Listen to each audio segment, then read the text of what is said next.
Dahil love natin sa inang kalikasan, iba't ibang recycling project ang ating pinagkakaabalahan. Alamin ang latest nating eco-friendly activity.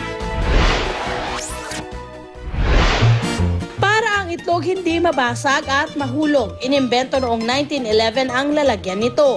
Ito ang kapaki-pakinabang na egg carton na kadalas ay gawa sa plastic, pulp o styrofoam.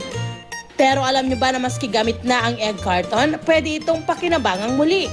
Ito ang ituturo ng crafter na si Bim Mariano. Kung ang egg carton madalas makikita sa kusina, ang recycled version nito sa kusina pwede pa rin bumida.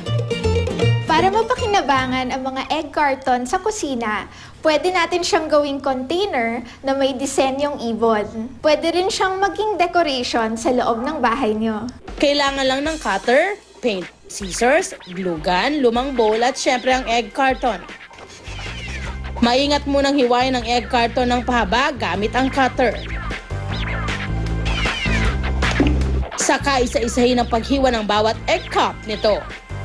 Itong mga egg carton cups na nagupit natin ay pwede nating muli pang gupitin para maging maliliit na feathers para sa inyong ibon. Paoblong na gupit ang gawin para sa feather. Gumupit ng sapat na balahibo para matakpan ang lumang bowl. Kung nakagupit na kayo ng enough na feathers para takpan ang inyong bowl, pwede nyo na ngayon siyang pinturahan. Depende sa taste nyo ang combination of colors na gagamitin.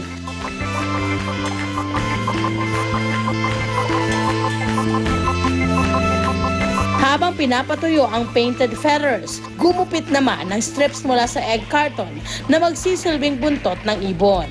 Nakakatulong din yung mga konting curves ng egg carton para maging wavy yung buntot ng ibon na ginagawa nyo. Gaya ng sa feathers, pinturahan ito ng color of your choice. Para naman sa ulo ng ibon, linisin ang edges o dulo ng nagupit na egg carton cups. Saka ito i-paint.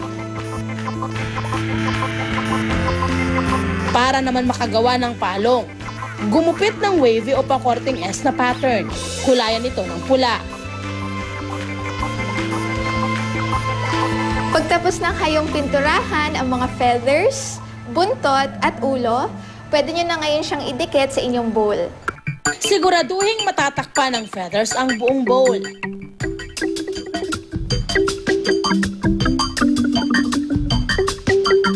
Pagdating sa dulo nito, idikit na ang mga buntot. Ngayon naman, papalibutan natin ng feathers itong pininturahan nating ulo.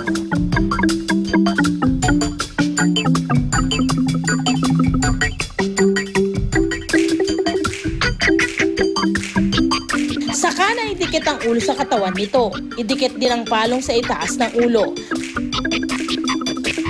Para sa tuka, gumupit ng paletrang M mula sa kinulayang karton at idikit ito sa ulo. Para sa mata, mag-drawing ng dalawang bilog. Ayan, tapos na natin ang egg carton container. Ang inyong mga gamit, meron ng bago at makulay na lalagyan na talagang masarap titigan. Sure ding agaw atensyon itong susunod nating project. Dahil dito, magiging feel nyo ang pananalamin. Para maging extraordinary ang ordinaryong salamin, pwede natin siyang pagandahin gamit ang mga egg carton. I-ready na ang egg carton, gunting, cutter, glue gun at lumang salamin.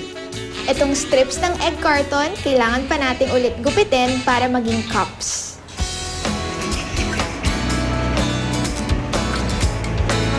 Gupitin ang edges ng egg cups. Ang design na gagamitin natin ay mga flowers. At para maumpisahan natin to, kailangan natin gumawa ng mga petals.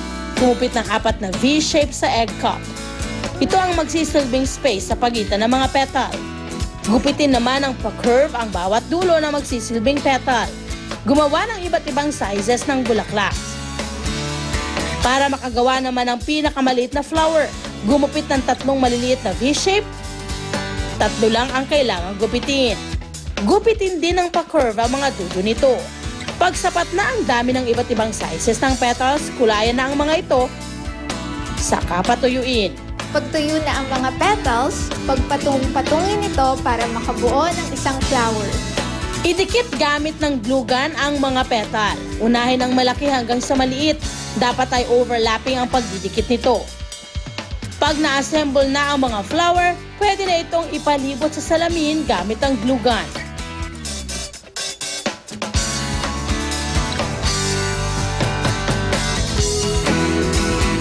Ganun lang kadali at meron na kayong Kikay Egg Carton Mirror for the Kikay You.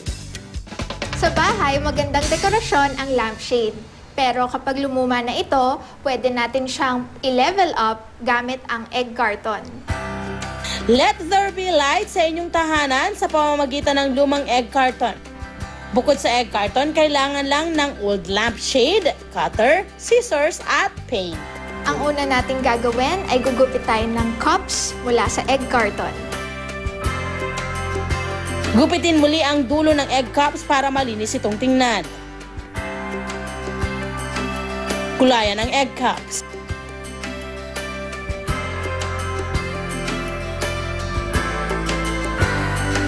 Pagkatuyo, idikit ang mga ito sa lampshade gamit ang glue gun. Make sure na napalibutan ng egg cups ang buong lampshade. Salamat sa egg carton lamp, hinding-hindi na kayo mangangapa sa dilim. Bibigyan naman natin ng kakaibang liwanag at kulay ang inyong dingding sa pamamagitan ng wall art na ito na gawa rin sa egg carton.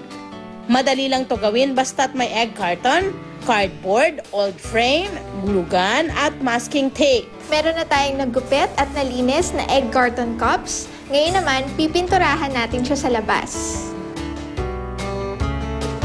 Pagkapinta, patuyuin ang egg cup. So, pwede na nating idikit itong cardboard dito sa ating frame and gugupitin na lang ang excess. Idikit ang cardboard gamit ang masking tape. Pagkatuyo ng painted egg cups, i-arrange na ito sa gusto nyong shape. Saka idikit ang mga ito ng isa-isa sa cardboard gamit ang glue gun.